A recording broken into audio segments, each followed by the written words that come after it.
Siamo oggi alla San Benedetto, una delle principali aziende italiane, un'azienda italiana che è riuscita a diventare leader nella produzione del beverage nonostante, diciamo, le multinazionali straniere con cui si confronta, che è forse l'azienda con la capacità più produttiva più alta d'Europa, un'azienda italiana, 6 stabilimenti in Italia, 2000 dipendenti, fatturato di 760 milioni l'anno. Io ho chiesto loro quanto impatteranno sugar tax e plastic tax e diciamo il calcolo fa più o meno 100 milioni di euro, quindi insomma è un impatto importante. Allora la domanda è, atteso che non diminuirà il consumo di zucchero e atteso che anche sulla produzione della plastica devo ricordare che molto spesso non esistono proprio le tecnologie per riuscire a sostituire la plastica, e anzi questa per esempio è un'azienda che prevede tutta una linea che ha un 50% di plastica riciclata nelle proprie bottiglie, che è il massimo consentito dalla legge, però insomma per il resto le tecnologie sono un po' indietro. Atteso che insomma non ci saranno comportamenti più virtuosi, che senso ha creare questi problemi a eccellenze italiane assolute per poi con i soldi che si ricavano pagarci il reddito di cittadinanza a chi sta a casa sul divano? Io continuo a non capire. Noi abbiamo presentato come Fratelli d'Italia una serie di emendamenti appunto che chiedevano l'abrogazione sia della plastic tax sia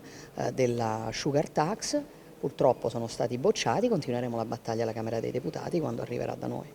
Stamattina è stata a Venezia e qual è il risultato di questo sopralluogo? Ha incontrato persone che insomma, hanno subito parecchi danni. Ho incontrato molti commercianti e ho ribadito le proposte che Fratelli d'Italia sta portando avanti, ovviamente la nostra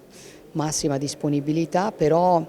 ho una buona notizia, diciamo così, perché stanotte tra le proposte che sono state inserite nel maxi emendamento del governo sempre alla manovra c'è anche una proposta di Fratelli d'Italia che è quella per l'estensione delle agevolazioni previste per le zone economiche speciali di alcune città del Mezzogiorno anche alle aree portuali del nord, quindi Venezia, Trieste, Genova, e questo comporta ovviamente una serie di incentivi, agevolazioni per chi investe su questi territori. L'altra proposta che Fratelli d'Italia continua a fare è di estendere la legge speciale su Venezia e di rifinanziarla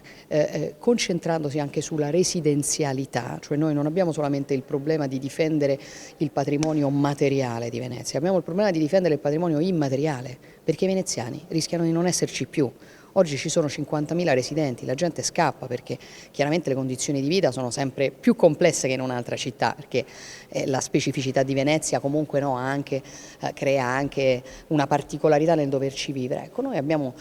fatto queste proposte e una è stata accolta, sull'altra continuiamo a lavorare, però io ci tenevo a venire a Venezia non solo per portare la solidarietà alle persone colpite, ma anche per dire che Venezia è una città che sta in piedi.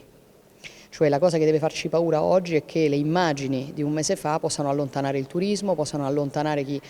Venezia è abituato a viverla anche in un periodo come questo. Allora se volete aiutare a Venezia, il mio appello agli italiani è: se volete aiutare Venezia, usate le vacanze di Natale per venire a visitare Venezia, perché è una città nella quale le persone sono molto molto capaci di risollevarsi anche di fronte alle difficoltà, per cui ho trovato una città che con tutti i suoi problemi chiaramente è perfettamente operativa e in grado di accogliere i turisti che vorranno andarla a visitare.